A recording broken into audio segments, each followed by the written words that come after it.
തിരുവനന്തപുരം മുതലപ്പുഴയിൽ വീണ്ടും വള്ളം മറിഞ്ഞ അപകടമുണ്ടായിട്ടുണ്ട്. വള്ളത്തിലുണ്ടായിരുന്ന 3 പേരും പരിക്കേൽക്കാതെ രക്ഷപ്പെട്ടു. പെരുമാത്ര സ്വദേശി സവാദിന്റെ ഉടമസ്ഥയിലുള്ള വള്ളമാണ് മറിഞ്ഞത്.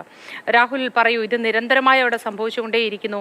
ഞാൻ നേരത്തെയും പറയുകയുണ്ടായി, ആയുസിന്റെ ബലം കൊണ്ട് അവർക്ക് ജീവൻ തിരിച്ചു കിട്ടി. പക്ഷേ ഈ മത്സ്യബന്ധന ഉപകരണങ്ങൾക്ക്, വള്ളമടക്കം ഉള്ളവയ്ക്ക് കേടുപാടുകൾ സംഭവിച്ചോ? തിരിച്ചെടുക്കാനായോ?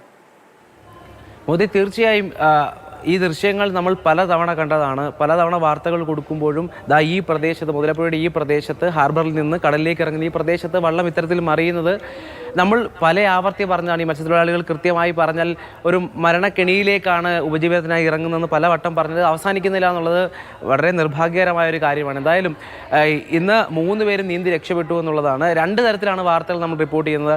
ഭാഗ്യം തുണച്ചതുകൊണ്ട് മാത്രം നീന്തി കയറാനാകുന്നവരുണ്ട്. അങ്ങനെ തന്നെയാണ് ഇത്തവണ 3 പേർ നീന്തി കയറിയത്. ഇത് പെരുമാത്ര സ്വദേശി സവാദിൻ്റെ ഉടമസ്ഥയുള്ള വള്ളമാണ്. 3 പേരായിരുന്നു വള്ളത്തിലുണ്ടായിരുന്നത്.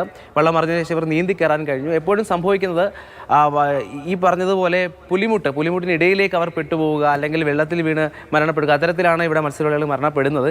എന്തായാലും അത്തരത്തിൽ ഒരു സംഭവം ഇവിടെ ഉണ്ടായില്ല. 3 പേര് നീന്തി രക്ഷപ്പെട്ടു എന്നുള്ള ആശ്വാസകരമായൊരു വാർത്തയാണ് പങ്കുവെക്കാനുള്ളത്. എന്തായാലും ആ പ്രദേശത്തെ സംബന്ധിച്ച് ആ അപകടം അത് മാറുന്നില്ല, ഒഴിയുന്നില്ല എന്ന് തന്നെയാണ് നമുക്ക് പറയാനുള്ളത്. മോദി, ശരി. രാഹുൽ ജി നാഥാണ് വിവരങ്ങൾ നൽകിയത്.